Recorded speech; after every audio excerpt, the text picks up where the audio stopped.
mile in fog patches and showers early Friday, but improving to greater than 6 miles on Friday morning. Stars shining bright above. A saúde mental, de acordo com a Organização Mundial de Saúde, OMS, está relacionada à forma como uma pessoa reage às exigências, desafios e mudanças da vida, e ao modo como harmoniza suas ideias e emoções. Diariamente vivenciamos uma série de emoções, boas ou ruins, mas que fazem parte da vida. Como lidamos com essas emoções é o que determina como está a qualidade da nossa saúde mental. O desequilíbrio emocional facilita o surgimento de doenças mentais. Podemos dizer que a saúde mental contempla, entre tantos fatores, a nossa capacidade de sensação de bem-estar e harmonia. O que afeta a saúde mental das pessoas?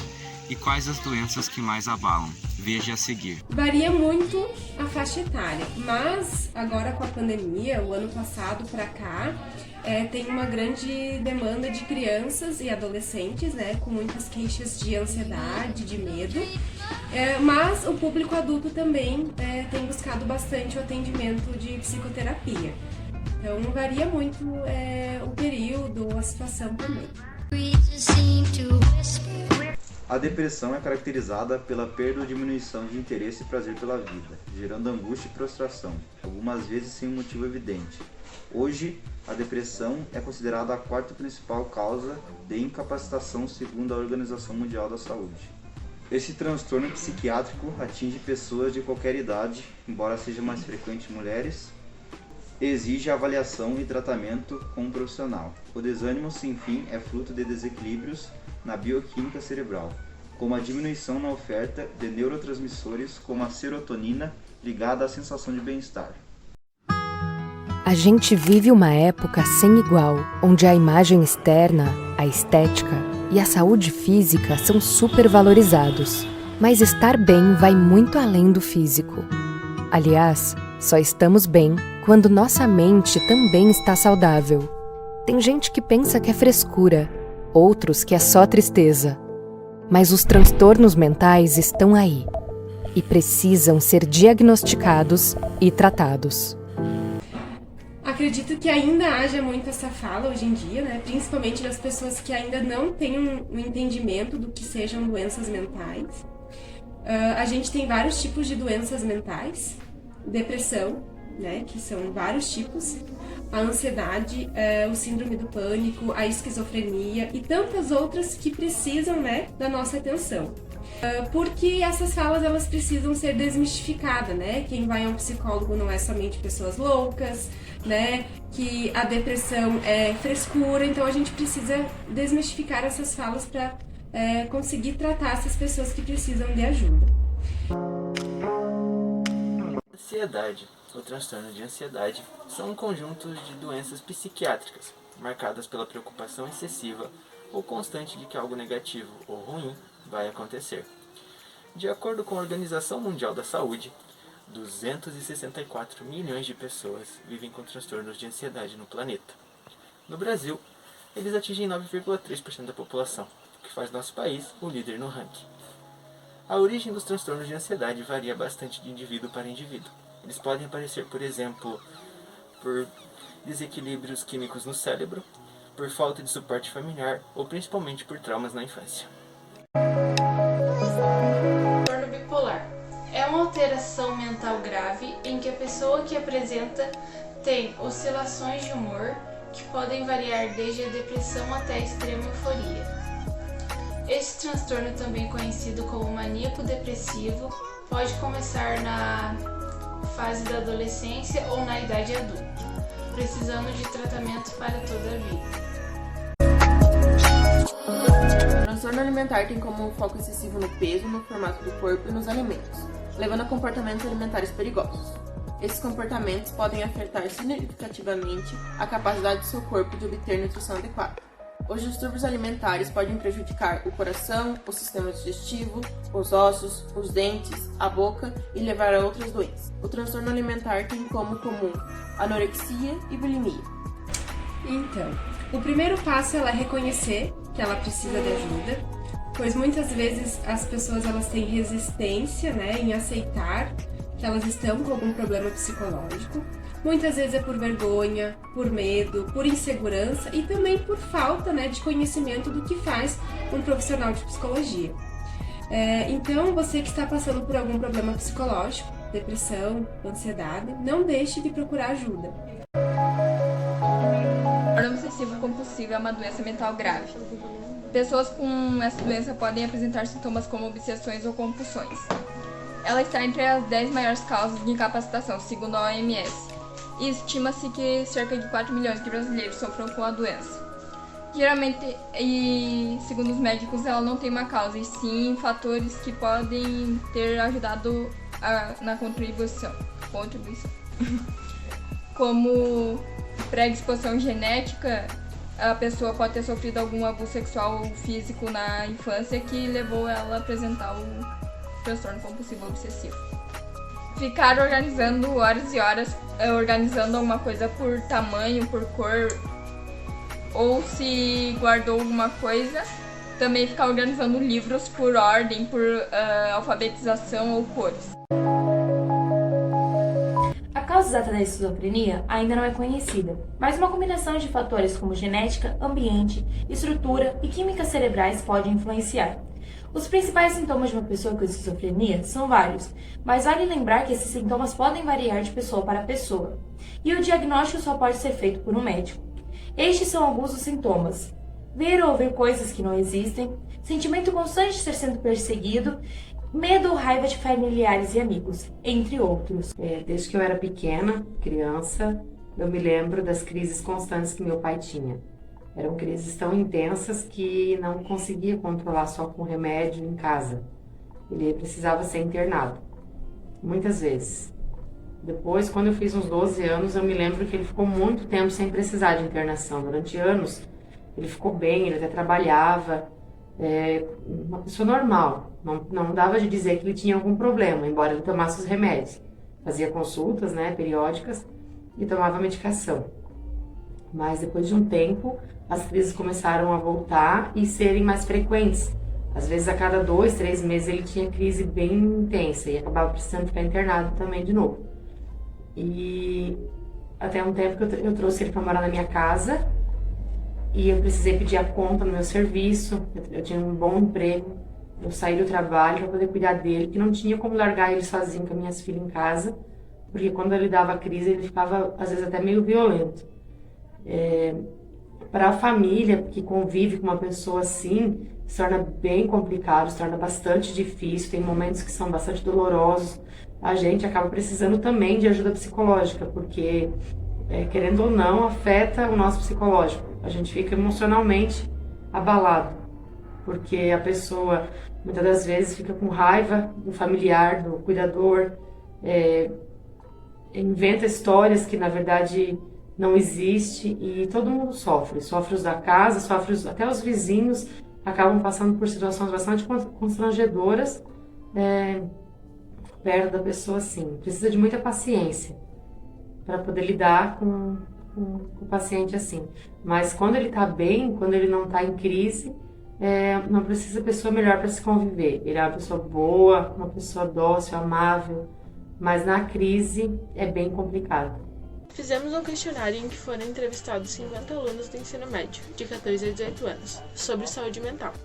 A primeira pergunta foi questionado o que é saúde mental, sendo que 28% dos entrevistados sabiam o que era e 72% não.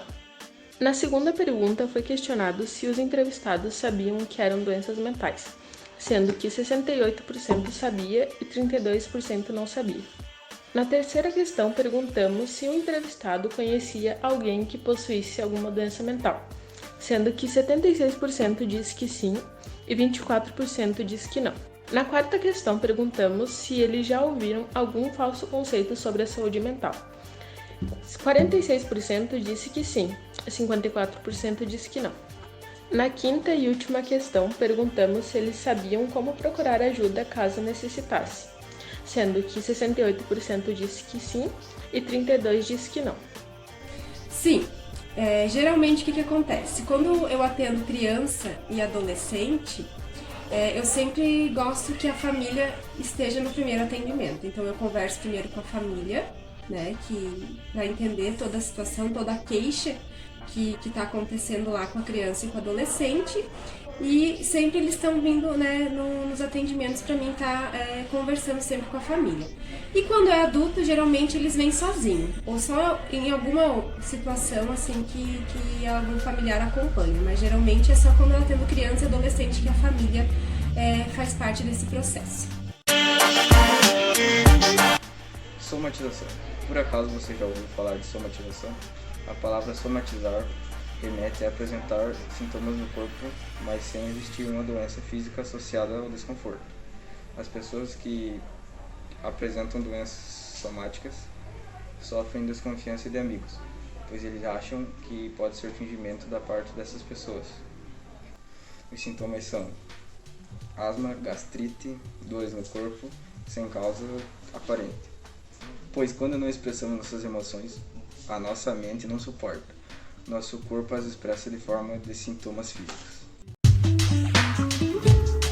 O estresse pós-traumático também é conhecido como síndrome pós-traumática. E o que seria o estresse pós-traumático? Ele é um distúrbio que é caracterizado pela dificuldade em se recuperar depois de vivenciar ou testemunhar um acontecimento assustador. A condição da síndrome pós-traumática pode durar meses ou até mesmo anos, com gatilhos que podem trazer de volta memórias do trauma que vêm acompanhadas por intensas reações emocionais e físicas. Agora estarei falando algumas dicas de como preservar sua saúde mental. São elas: cuidar da alimentação, preservar o sono, estar em contato com a natureza, dedicar momentos às pessoas queridas, desenvolver sua fé e, claro, conhecer a si mesmo é uma das dicas mais importantes.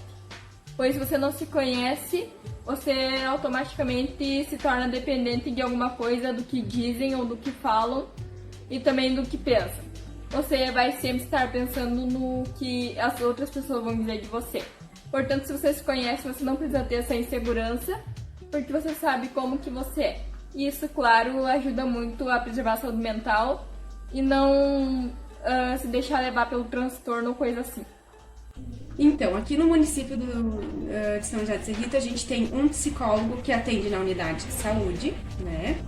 No momento, ela está de licença maternidade, né? Mas a administração, ela irá fazer um novo processo seletivo agora em outubro, né? Para chamar mais um profissional nessa área.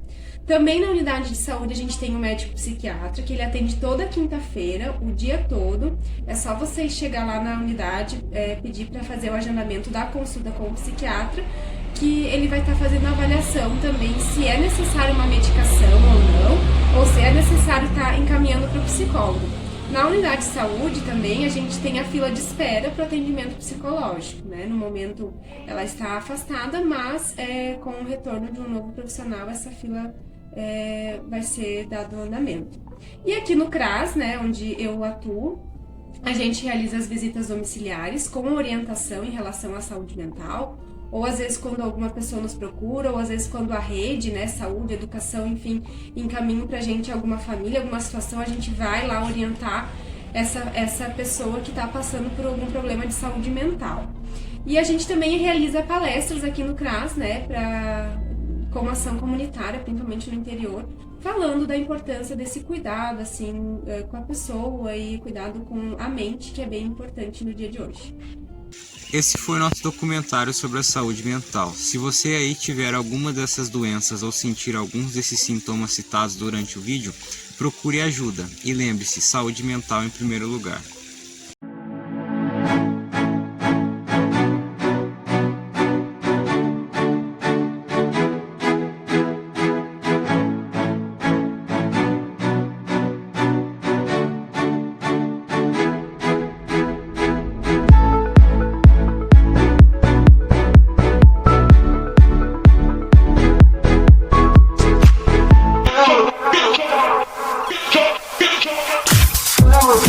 Go.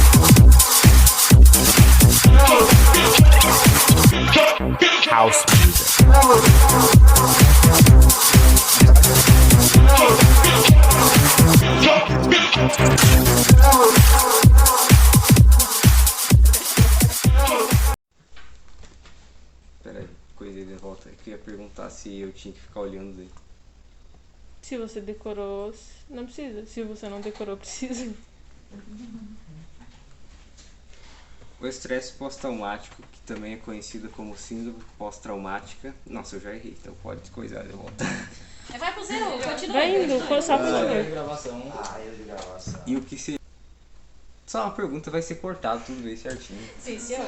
Meu Deus, mas como é que vai ficar isso aí daí? Pode ficar tranquilo. Essa parte aí vai pro zero, tá? Ah, vou errar. Tem mais erros do que Nossa, vou errar aqui. né? Os erros de gravação. Começar a errar aqui. Vão ser vários. Não, sem problema, vai. Confundi, mané.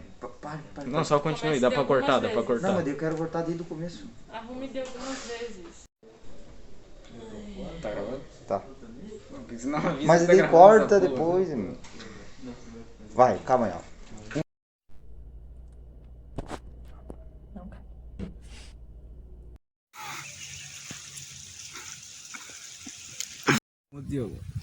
Mas tira essa cara de boca aberta, velho. O quê? Você tá olhando? Você para um pouco e depois corta, entendeu? Ah, mas vamos. Gravando, tá? Vamos no silêncio agora pra gravar. O foco excessivo no peso. Eu já me perdi já. Não tem problema, logo se acha. No formato do corpo. Do corpo. Sem pressa. Sem pressa, menina. Ô, professora, tudo é você. Pode ir. Ai, Deus. Formato do copo. No formato do corpo, não também. Tento colocar aqui, ó. Assim, ó. Assim, ó, que daí fica bem na reta. Só que daí eu fico olhando pro lado daí. O transtorno compulsivo obsessivo é uma doença Começa mental de novo grave. que chegou uma notícia. Eu esqueci também. Ou ele é